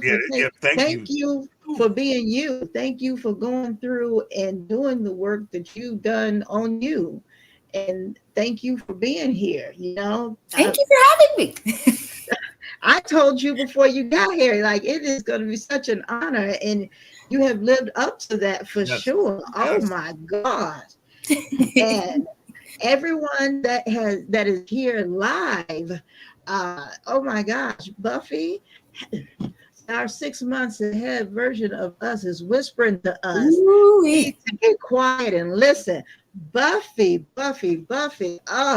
Sally, yes. You got up on the screen, yeah. That was up there. Thank you for being our guest tonight. You're an amazing and accomplished person. Namaste. Yes. For those who are here right now, I know we always have a lot of people who are here that just never say anything.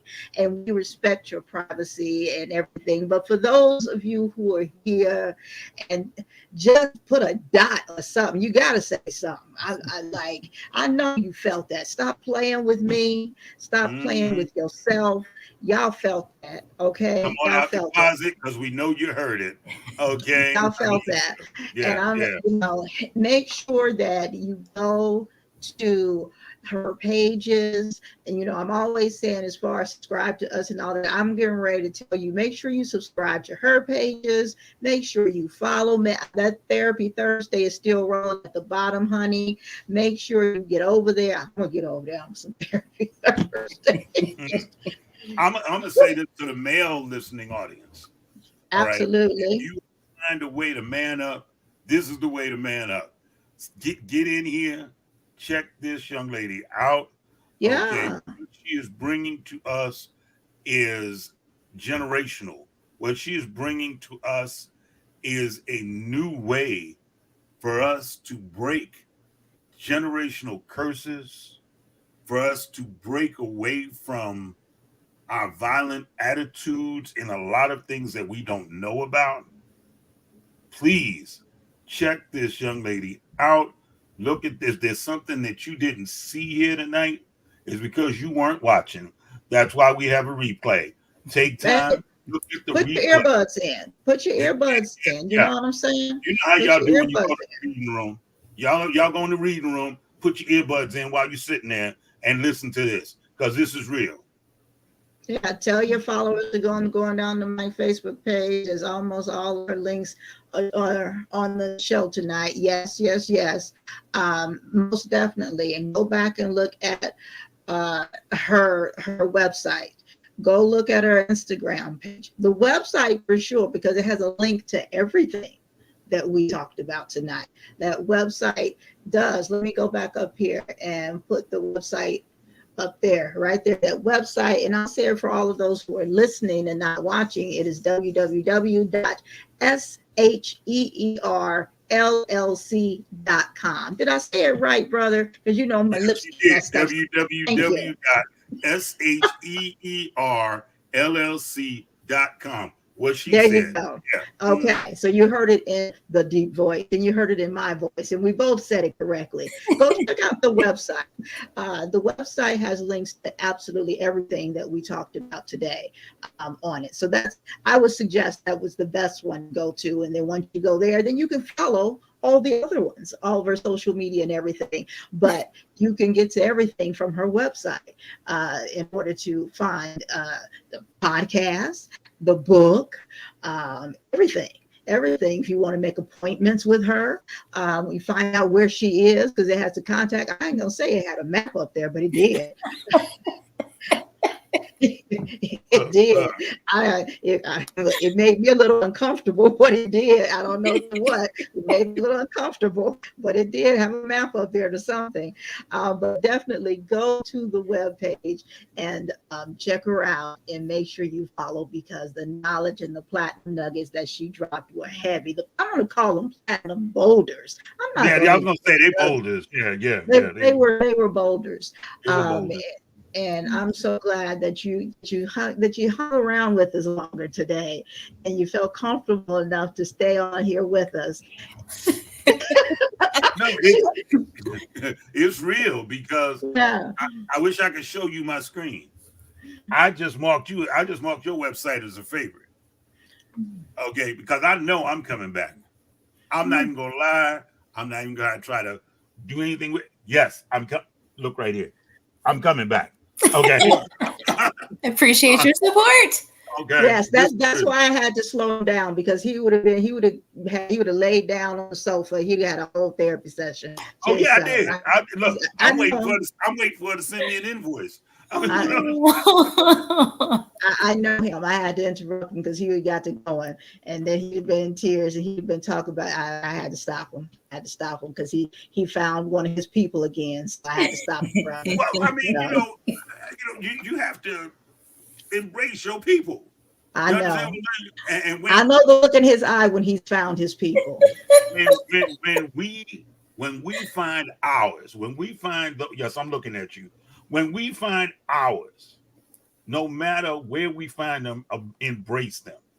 You are an educator. Yeah. That's what you do. You educate on so many different levels that there's nothing for us to do but listen.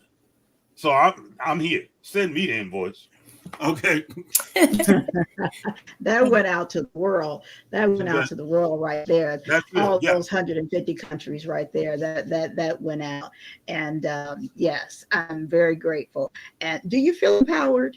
I do feel empowered. I feel uplifted and inspired and very grateful that you had me here today to share this message and that you have left me feeling so warmly, introduced to this platform. And I can't wait to continue to speak to you in the future. Absolutely. And like I said, seriously, as far as with StreamYard, I'd be more than happy to introduce you. I'll send you my link, my referral link, so you get a little discount and everything in there. And I'd be more than happy to show you whatever you like to know in reference to it. I'll send you my link when I get off of here. But it's definitely a great platform.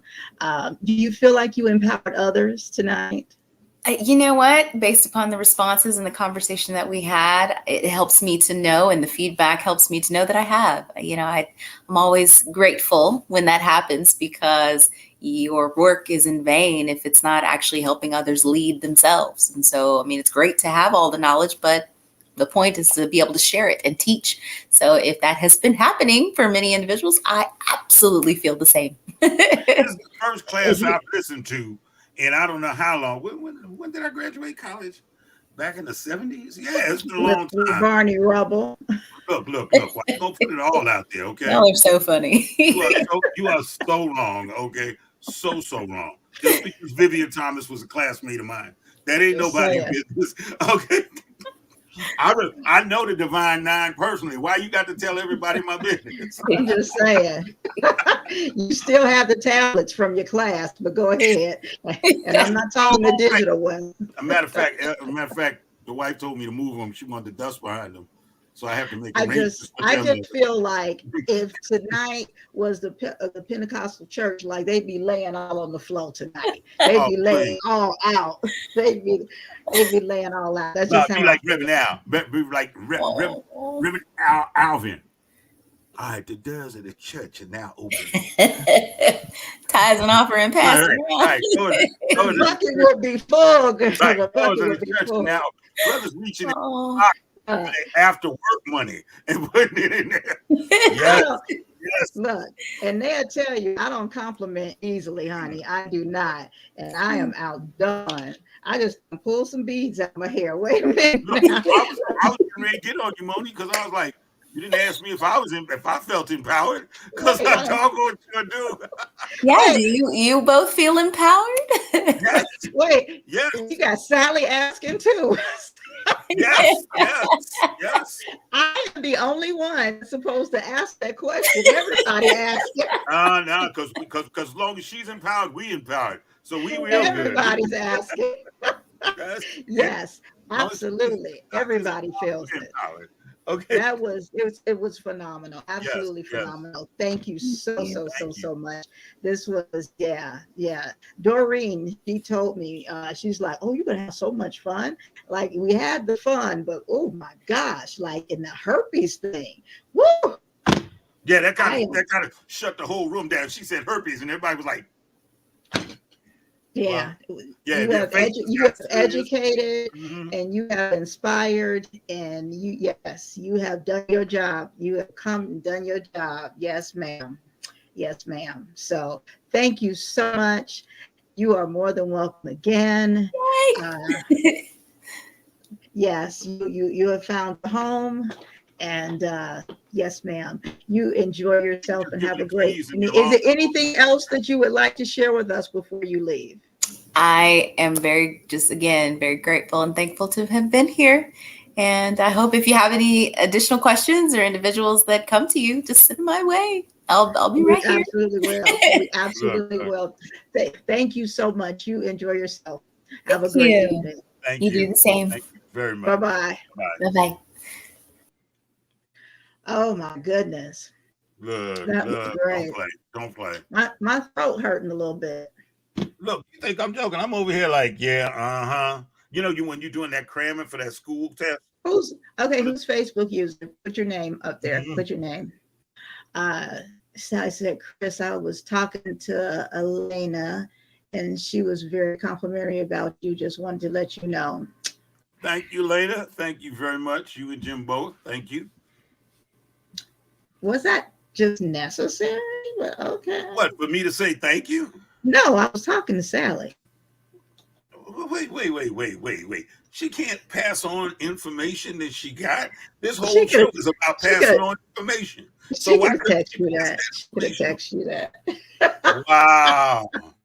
Ladies and gentlemen, you can tell who my friends are, right? As soon as the guest leaves, all of a sudden stuff starts flying. See, What? She could text you that. It wasn't necessary. now you read it on there. That was on you. But I was just trying to be nice. Anyway. I appreciate it. You're welcome. Who's a Facebook user? Gives us 2 thumbs up. What's your name? Tell me your name. Tell me your name. And she got a long one here. She called me and we chatted and we were talking about the show, and somehow your name came up, that you were very smart and a lot of fun and very educated. And of course, she also mentioned Moni too. I don't like how that came out. Good. Why? Because I thing finally all got around. the smart and that's what it was, right? It's like he got the smart and some. I just got the good things about you too. Okay. And also Moni was mentioned. Don't it feel funny back here on the tail?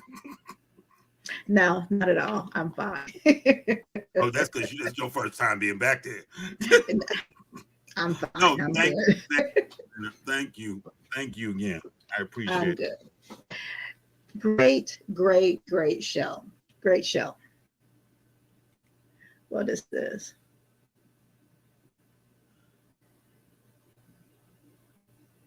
Why don't you read that out loud? Huh? Why don't you read that out? Well, that shut everything down, didn't it? All of a sudden, it's quiet. You know we ain't supposed to make that in. I saw exclamation points and stuff. Right? She's like, Lord, no, I'm not reading that. That's not necessary to read. Oh, now it's not necessary to read. That wasn't necessary to read aloud, Sally. Wow. So I definitely like to thank WUBI Ubiquity Radio listeners and viewers. We'd like to thank iHeartRadio. We'd like to thank Apple. I see you just looking. Here we go. Google, YouTube, Twitter, Twitch, Facebook, Twitter. Did I say Twitter already? And all the other great platforms that we're on that I can never say to mention all of them. I'm just trying to clear things up. It takes a minute. She said, I'm just trying to clear things up. It takes a minute for me to respond to your comments, and then you don't say anything. See. You cold-blooded. You know what I'm saying? It's okay, Sally. I know. I just like to give Chris a little. I want to thank you, Sally, for passing on the information. Thank you. Yeah, Tony got on me about you today, and what? I had to put him in his place. Why? He thought that I'm hard on you. He thought I'm hard on all men.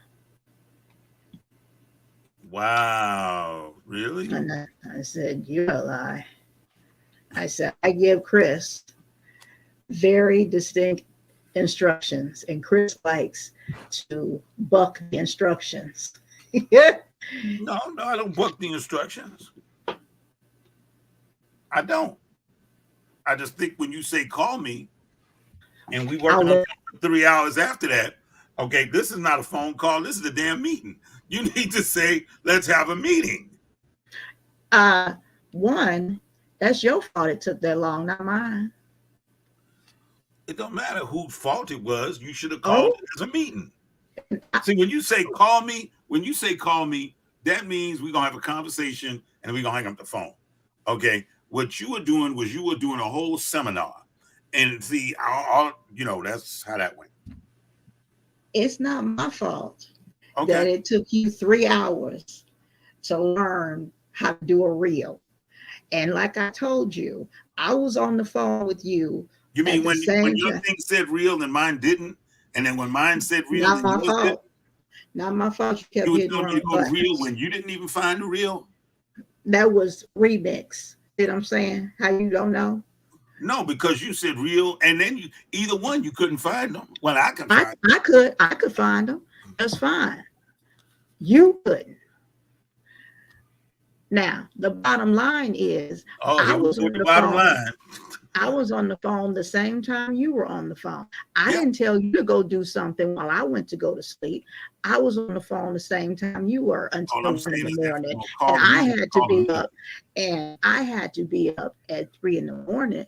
No, at 4 in the morning for a gig. You were going to get off the phone and go to sleep. So what I said was, Wait a don't minute. Wait a complain minute. to When did me. my house get so? I didn't want to hear your mouth. Because I was on the phone same time as you with the same issues. So zip it. But wait a minute. When, how do you know what's going on in my house? Do I have saran wrap walls? I I'm don't talking care. about I'm gonna go to sleep, and you don't know what I'm doing. I don't care, really. I'm on the phone with you. Okay, yes, you on the phone with me, but you know what? Exactly. How about we do ourselves a favor and get off the air because it's 1:54 and 29 again. We're fine. Say your thing, sir. Oh, my thing. Yes. Okay. Well, first of all, I want to celebrate my brother Pierre's 50th birthday. He just went to heaven earlier this year, but we're all still celebrating his life and his accomplishments. Pierre Scott, you will always be loved, and you are truly, truly missed. Absolutely. Yes. Now, as far as the other person that I love, my wife, who keeps me on track, who keeps me empowered, keeps me focused. I will always say this: I love you. Thank you very much for all that you do. Back to you, boss. What I was saying, no, I'm just playing. You now the news. So sad, so rudely interrupted. Right. Yes. And yes, we do want to say a happy heavenly birthday to Pierre. We all definitely miss him. That is definitely a hard one on all of our hearts. Yeah, I was talking to Terrence just the other day in reference to that. Definitely. I want to thank all of our viewers, all of our guests, our past guests and our upcoming guests. I'm very appreciative for all of them. I want to thank Empower Magazine, of course, for entrusting their guests to us. You know, that is a huge level of trust, to trust Moni, not Chris, but Moni. Number love in this room, y'all. Just understand. No, see, you didn't let me finish. What sounded like it pretty much was finished there. No, you didn't let me finish because Moni is definitely a wild card. See how you because Moni is definitely a wild card. But you know that I handle business and I'm gonna take care of your people. Because I definitely love. This is my jam right here. This is what I do. When I'm not feeling well, this makes me feel great. And then I go back to not feeling well right after. Great show, great host, great guest tonight. I agree with all of those. A great director of research. Don't forget yourself in there. Yeah, please don't. Please don't. Don't ever forget yourself in there because I sincerely appreciate you, Sally. I absolutely do. So let me definitely say that. I appreciate WUBI Ubiquity Radio. I appreciate my husband, who definitely appreciate him. I'm just gonna say that. Look at Chris looking at me there. He's like, "Don't say it. Don't say it." No. Look, I love the brother too. So, but I don't love him like you do. But I understand. Yeah, he gets in my grip. Lord have mercy. So I do. I appreciate the personalities there at WUBI that show plenty of support. I do appreciate them. I appreciate. Yeah, and the other personalities too that do come through, and the ones that give me calls and texts and whatever, and say hang in there, and whatnot on those difficult days that I have when I have them. Because trust me, there are sometimes I just want to say I want to quit, just because sometimes it just gets difficult. So I do appreciate all of them. I appreciate all of it. I'm quite grateful and appreciative. For the good days and bad days and in between. So you guys make sure to subscribe. DJ Balo is the bomb. Okay. Yeah, I think we should end on that. That's right there. That should be it. Don't say another word. Just run the credits.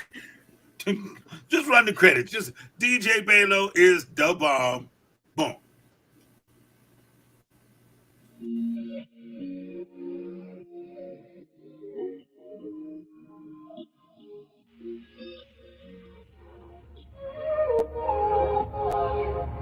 Can we stop the arguing? Can we take a moment where we can calm down? It's just so exhausting. Swinging in the wind, going round and round. I know that we won't say sorry.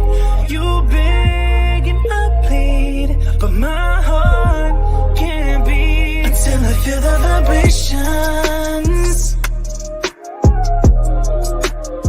I wanna give you vibrations. I know that we won't say sorry until I feel the vibrations. I wanna give you vibrations, baby. I see me addressing you. Let me put the smile right onto your face, tracing every inch of you. Using my tongue to find your happy place. I know